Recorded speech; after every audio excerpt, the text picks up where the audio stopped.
Hello दोस्तों, स्वागत है आपका आपके YouTube चैनल जीएस बाय नंदन कुमार में। दोस्तों मैं हूं नंदन कुमार।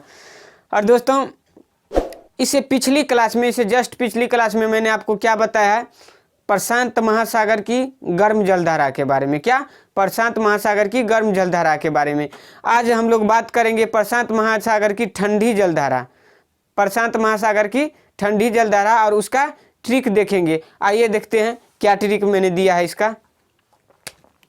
तो आइए देखते हैं दोस्तों, यह क्या है, प्रशांत महासागर की ठंडी जलधारा। क्या है देखिए, प्रशांत महासागर की ठंडी जलधारा। और इसका ट्रिक क्या है, ओके पेरू। क्या दोस्तों? Okay Peru. बस इतना ही सा ट्रिक है, आपको याद हो जाएगा। ओके पेरू 2-4 बार रट लीजिएगा, याद हो जाएगा।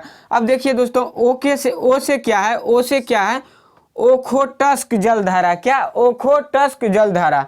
उसके बाद देखिए के से क्या है, कैलिफोर्निया जलधारा। क्या दोस्तों? कैलिफोर्निया जलधारा। उसके बाद देखिए पेरू से क्या है दोस्तों, पेरू जलधारा। पेरू से क्या है, पेरू जलधारा। अब पेरू जलधारा है पेरू से।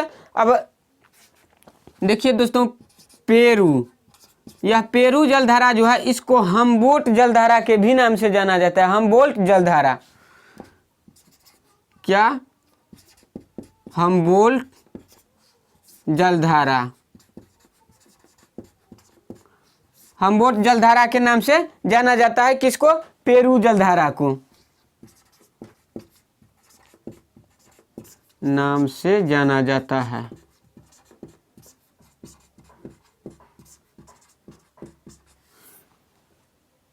हमबोल्ट जलधारा के नाम से पेरू जलधारा को जाना जाता है। अब देखिए दोस्तों, यह सब क्या है, प्रशांत महासागर की ठंडी जलधारा है। लेकिन एक और जलधारा है जो प्रशांत महासागर की ठंडी जलधारा है, वह क्या है दोस्तों? तो ला नीनो। क्या? ला नीनो। एल नीनो जो था दोस्तों, एल नीनो क्या था? एल नीनो प्रशांत महासागर की गर्म जलधारा था। क्या? गर्म जलधारा। अब ला नीनो है, ला नीनो, यह प्रशांत महासागर की क्या है, ठंडी जलधारा।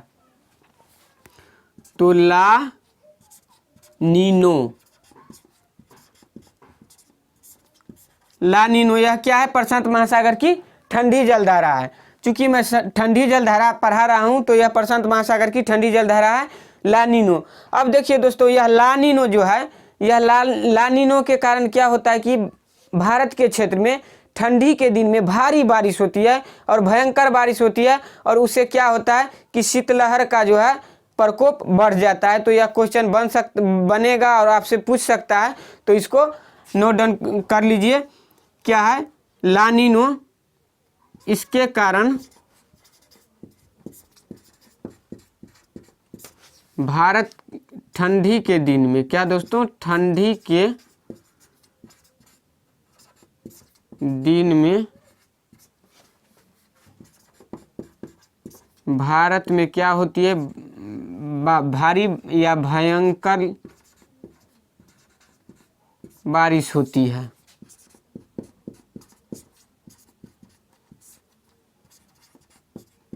भयंकर बारिश होती है। और इससे क्या होता है कि ठंड का प्रकोप या शीतलहर का प्रकोप बढ़ जाता है। भारी बारिश होती है और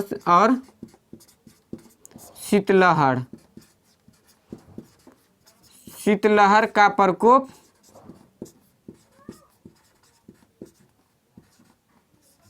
बढ़ जाता है।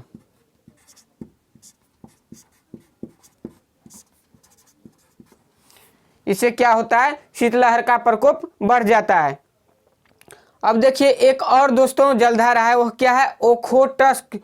वह क्या है दोस्तों, एक और जलधारा है और उस जलधारा का क्या नाम है दोस्तों, ओखोटस्क जलधारा, जो मैंने यहाँ लिखा है। क्या है? ओखोटस्क जलधारा। और यह क्या है, जापान के पूर्वी तट पर एक बैंक है जिसको डोबर बैंक कहा जाता है। जापान के पूर्वी तट पर एक डोबर बैंक है और उसी के निकट ओखोटस्क जलधारा। और उसके बाद ओखोटस्क जलधारा और प्रशांत महासागर की गर्म जलधारा जो मैंने आपको पिछली वीडियो में पढ़ाया था, क्यूरोसिबो, यह दोनों क्या होता है कि मिलता है। और यह दोनों को मिलने से क्या होता है, एक घास का निर्माण होता है, प्लैंकटन। क्या? प्लैंकटन घास का निर्माण होता है। और वह घास क्या होता है कि समुद्री मछली के लिए वह घास का क्षेत्र समुद्री मछली के लिए विश्व प्रसिद्ध माना जाता है। विश्व प्रसिद्ध है तो आइए उसको लिखते हैं। क्या? जापान के पूर्वी तट पर। जापान के पूर्वी तट पर कौन सा बैंक है दोस्तों? Dover bank. Dover bank, Dover bank है। और इस डोवर बैंक के निकट, इस डोवर बैंक के निकट क्या है दोस्तों? डोवर बैंक के निकट कौन सा जलधारा? तो ओखोटस्क। क्या? ओखोटस्क। ओखोटस्क जलधारा जो क्या है? ठंडी प्रशांत महासागर की ठंडी जलधारा है। और उसके बाद एक और कौन जलधारा मिलती है? तो क्यूरोशिवो। क्या? क्यूरोशिवो प्लस क्यूरोशिवो जलधारा मिलती है। यह क्या है? क्यूरोशिवो जलधारा या गर्म जलधारा है। क्यूरोशिवो, ओखोटस्क और क्यूरोशिवो जलधारा मिलती है। और इस दोनों के मिलने से क्या होता है? एक प्लैंकटन घास का निर्माण होता है। तो इन दोनों के मिलने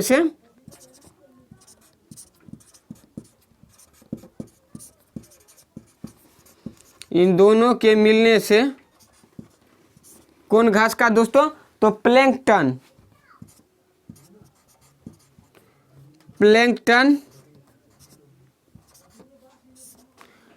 प्लैंकटन घास का निर्माण होता है।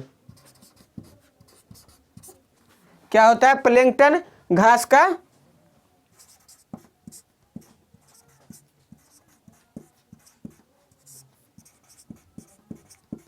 निर्माण होता है। और यह घास क्या है दोस्तों?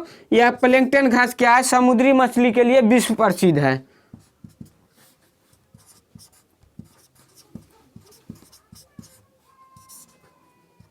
समुद्री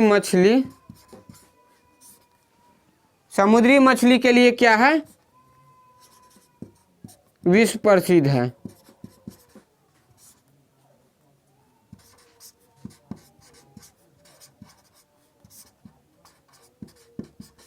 विश्व प्रसिद्ध है समुद्री मछली के लिए। कौन सा दोस्तों? तो प्लैंकटन घास जो है यह समुद्री मछली के लिए विश्व प्रसिद्ध है। बस इतना ही क्वेश्चन बनता है। यह जो है 3 क्वेश्चन आपके लिए मोस्ट इम्पोर्टेंट है। उसके बाद पेरू को जो हम्बोल्ट जलधारा के नाम से जाना जाता है, यह सब इम्पोर्टेंट है। क्वेश्चन पूछता है बार बार, प्रत्येक कॉम्पिटिटिव एग्जाम में पूछा जाता है। तो दोस्तों आप इन सब नोट को मैं जितना इस ट्रिक के बाद नोट में लिखता हूँ उसको आप याद रखिएगा और नोट डाउन करते जाइएगा। तो दोस्तों अब हम लोग मिलेंगे, अगला ट्रिक अगली क्लास में देखेंगे।